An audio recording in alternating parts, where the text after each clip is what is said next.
بسم الله الرحمن الرحيم. عن أبي سعيد رضي الله تعالى عنه أن جبريل أتى النبي صلى الله عليه وسلم فقال: يا محمد، اشتكيت؟ فقال: نعم. الحديث رواه مسلم.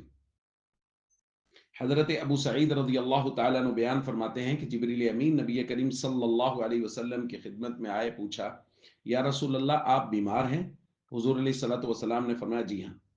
تو جبریل امین نے ان کلمات کے ساتھ حضور کو دم کیا: بسم اللہ ارقیک من کل شیء یؤذیک من شر کل نفس او عین حاسد اللہ یشفیک بسم اللہ ارقیک، کہ میں آپ کو دم کرتا ہوں ہر اس چیز سے حفاظت کے لیے جو آپ کو تکلیف دے، ہر نفس اور ہر حسد کرنے والے کی نظر بد کے شر سے۔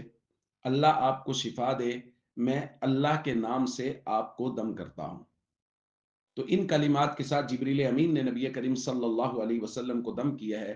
اگر کوئی بیمار ہو تو اس کو ان کلمات کے ساتھ دم کیا جا سکتا ہے، نظر بد والے کو بھی ان کلمات کے ساتھ دم کیا جا سکتا ہے۔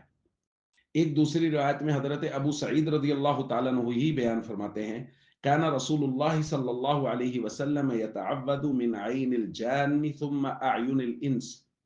نبی کریم صلی اللہ علیہ وسلم جنوں اور انسانوں کی نظر بد سے پناہ کی دعائیں پڑھا کرتے تھے، یہاں تک کہ سورۃ الفلق اور سورۃ الناس یہ دو صورتیں نازل ہو گئی، تو نبی کریم صلی اللہ علیہ وسلم اس کے بعد انہی دو صورتوں کو پڑھا کرتے تھے۔ اخذہما وترک ما سوا ذلک، حضور علیہ الصلوۃ والسلام نے تمام دعائیں، ان کا باقاعدہ جو معمول تھا اس کو ترک کر کے سورۃ الفلق اور سورۃ الناس کا باقاعدہ معمول جو ہے وہ حضور علیہ الصلوۃ والسلام نے بنایا۔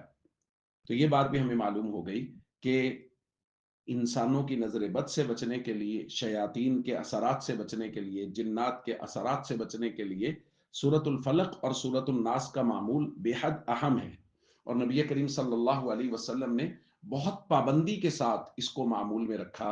حضور علیہ الصلوۃ والسلام خود دم کیا کرتے۔ مرض الوفات میں سیدہ عائشہ رضی اللہ تعالیٰ عنہ حضور علیہ الصلوۃ والسلام کو دم کیا کرتی تھی حضور علیہ الصلوۃ والسلام کے حکم سے۔ اس لیے سورۃ الفلق اور سورۃ الناس کا معمول تو مستقل بنائیے، جیسا کہ کل بھی درخواست کی گئی تھی۔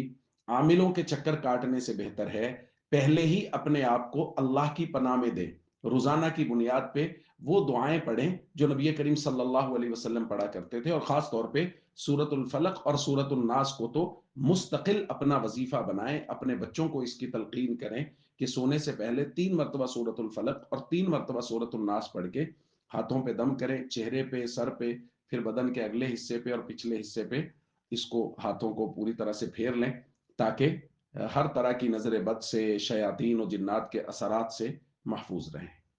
السلام علیکم ورحمۃ اللہ وبرکاتہ۔